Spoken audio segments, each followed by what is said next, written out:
Bonjour tout le monde, comment allez-vous aujourd'hui? Aujourd'hui, on continue notre périple, on continue à regarder la marche d'Abraham, on continue à voir les étapes par lesquelles il est passé pour atteindre la terre promise. Le dernier passage que nous avions regardé ensemble, c'était Genèse 16. Euh, nous, je m'apprêtais à passer dans Genèse 17, mais j'ai voulu faire un petit stop et revenir en arrière dans Genèse 16 pour préciser un petit détail qui me semblait très important concernant Abraham et Sarai et Agar aussi, parce qu'on avait parlé de Agar dans notre dernière vidéo. On avait parlé de la révélation que Agar avait eue, la révélation du Dieu qui voit. Et on avait montré que c'était Agar la première qui avait eu cette révélation. Vidéo très intéressante, je vous encourage à la regarder. Mais aujourd'hui, j'aimerais toucher quand même un sujet qui est assez controversé.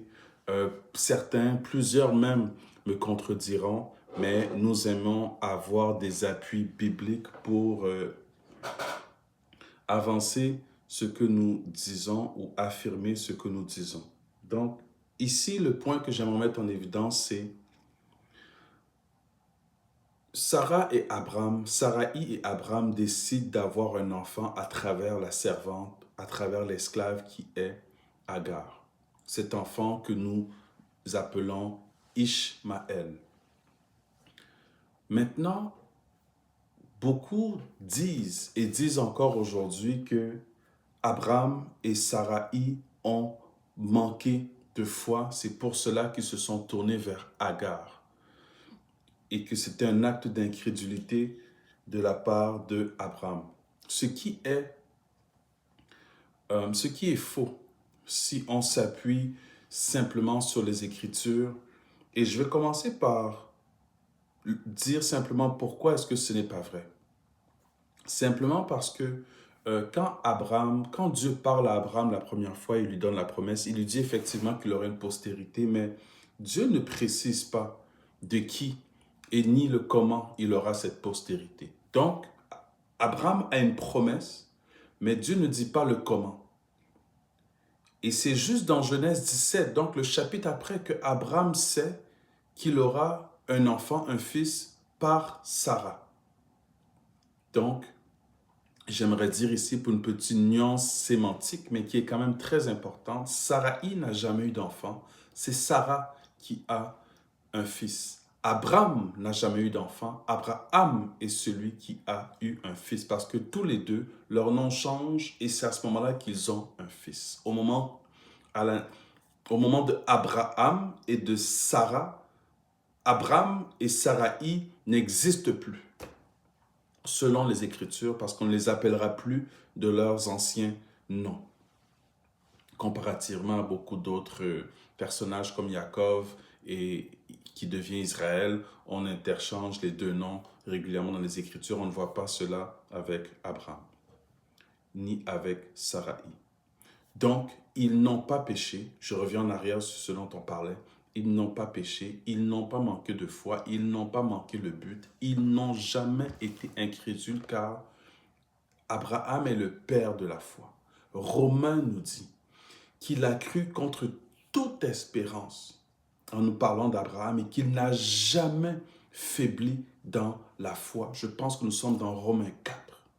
Ça, c'est le témoignage que les Écritures nous donnent d'Abraham. Pas le témoignage que nous avons en disant qu'il a douté, non. Il n'a jamais douté parce qu'au moment de son action, de leur décision avec Sarai et Abraham d'aller vers Agar, ils ne connaissent pas le plan. Nous le connaissons. Mais Abraham ne le connaît pas à ce moment-là. Donc, ce n'est pas un manque de foi. Au contraire, c'est un acte de foi. Parce que par cet acte, il veut aller vers la promesse. Leur but, c'est d'aller vers la promesse, c'est de faire avancer la promesse, c'est de faire avancer le plan de Dieu qu'ils ont. Ils n'ont pas le plan parfait, mais pour ce qu'ils ont, ils essaient de faire avancer les choses. On ne verra jamais Dieu dans les Écritures reprendre soit Abraham, soit Saraï. Au contraire même, il bénira Ishmaël.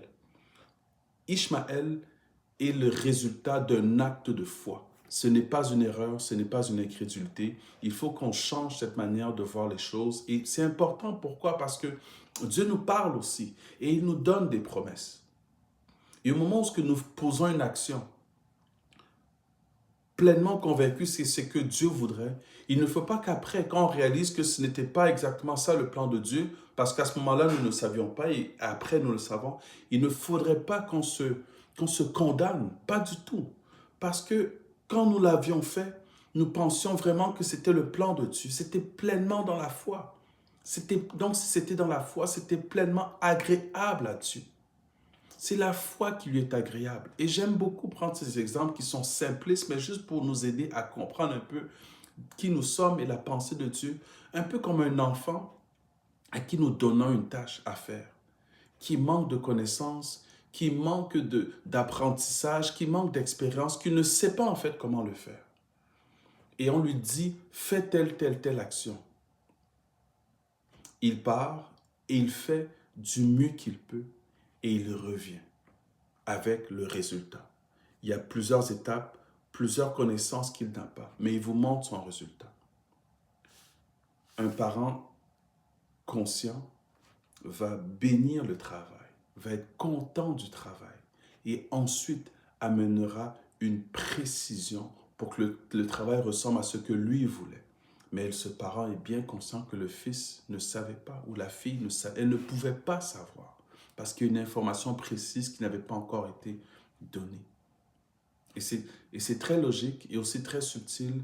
Et pour nous, je crois que ça doit être un sujet d'apaisement pour nous, au moment où nous marchons avec ce Dieu qui nous parle, qui nous donne des promesses, mais qui ne sont pas toujours, qui nous donne des paroles aussi, mais qui ne sont pas toujours parfaites, claires.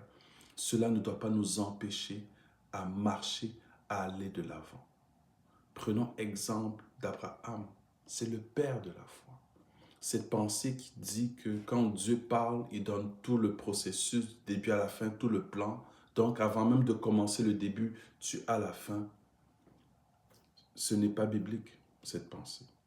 Donc, soyons paisibles, soyons miséricordieux avec nous-mêmes et nous devons apprendre à marcher à tâtons. C'est très biblique et c'est agréable à Dieu parce que c'est dans la foi.